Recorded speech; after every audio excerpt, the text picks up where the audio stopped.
Hey, welcome to my channel. My name is Jordan, and I'm going to be talking about and comparing two unreleased cameras, the Panasonic G9 and the a7R3. Coming up.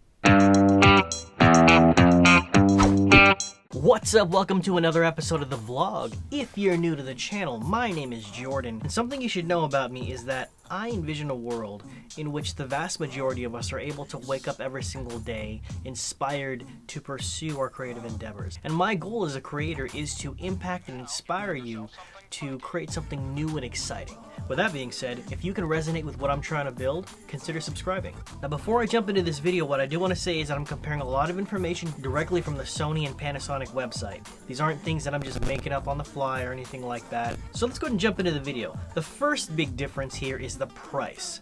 The a7R retails for $3,200 and the G9 retails for about $1,700. Right off the bat, you're going to save about $1,500 just going with the G9. Now let's talk about the sensor. I know a lot of people are going to talk about the a7R3 just because it's a full frame sensor, but with technology nowadays, full frame isn't exactly everything. Yeah, there is a 2x crop factor on the micro four thirds sensor, but is the $1,500 really worth it? It depends on what you do. Are you more video heavy? Are you more photo heavy? Are you going to utilize the full frame sensor? I know full frame may be sexy and all, but I know a lot of videographers and photographers who are getting by just fine on APS-C and micro four thirds sensors. Now let's talk about the processor. A lot of people will talk about the sensor as if the sensor size is everything, but when we talk about the processor, the ability to process the information that's hitting the sensor, in a lot of cases, that's a lot more important. The great thing about the a7R3 is that it has a brand new processor that allows it to take the same sensor as the a7R2 and process the information that it receives from the sensor a lot more efficiently.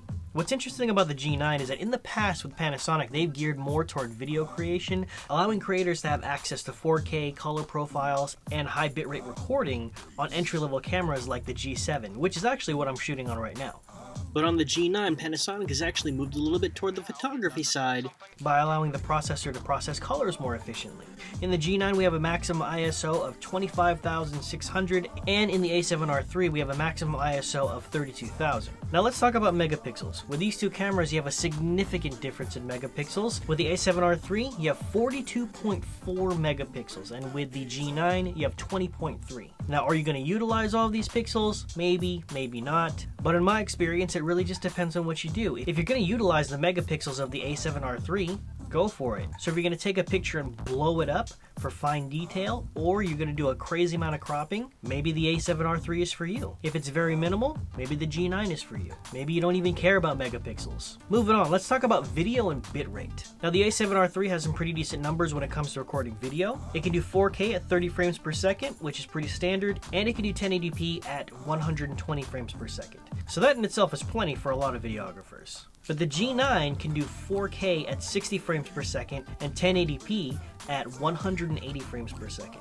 With the higher frame rate, you're able to slow down video a lot more, making it smoother because of all the individual frames that are packed in there. Now, another often overlooked spec is the bitrate of the video. A lot of people kind of get hung up on whether or not a camera can do 4K and 1080p and so on and so forth, but not all 4K is made the same and not all 1080p is made the same. And one thing that separates that is the bitrate. And the best way to think about bitrate is how much information is compressed into your video file. Obviously, the less compression, the better because it's more information, but then you end up with bigger files. So with the a7R3, we can record 4K at 30 frames per second at 100 megabytes per second, 1080p at 30 frames per second at 50 megabytes per second, and 1080p at 120 frames per second at 100 megabytes per second. Now the G9 can also do 4K at 30 frames per second at 100 megabytes per second, and you can bump it all the way up to 4K at 60 frames per second at 150 megabytes per second. Unfortunately, when you go down to 1080p at 30 frames per second, we're looking at 20 megabytes per second, and 1080p at 180 frames per second, we're talking 28 megabytes per second. So that's a lot of compression just for shooting 1080.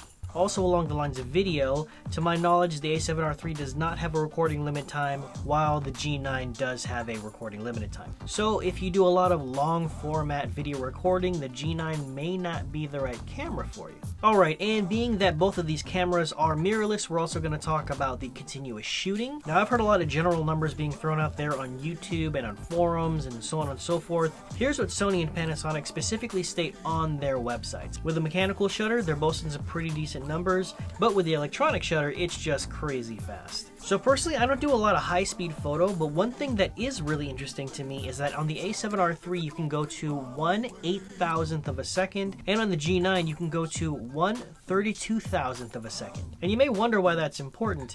This could really come in handy when you're shooting on a really bright day and you want to open up your aperture to, let's say, 2.8, 1.8, 1.4, but your shutter speed won't go past 4 or 8,000. The extra 2 stops could be the difference between 2.8 and 1.4. Anyway, I'm going to leave you with those 2 things to consider about those cameras. Personally, because of what I do, I'm leaning more toward the G9. Why? Because it's kind of the best of both worlds, and it's a lot cheaper. So I can buy a really nice lens and still save money compared to the $3,200 a7R III. But don't just take my word for it, I'm just a stupid YouTuber. So anyway, if you're thinking about one of these 2 cameras, which one are you thinking about getting? So go ahead and leave a comment in the section below if you're leaning toward one or the other.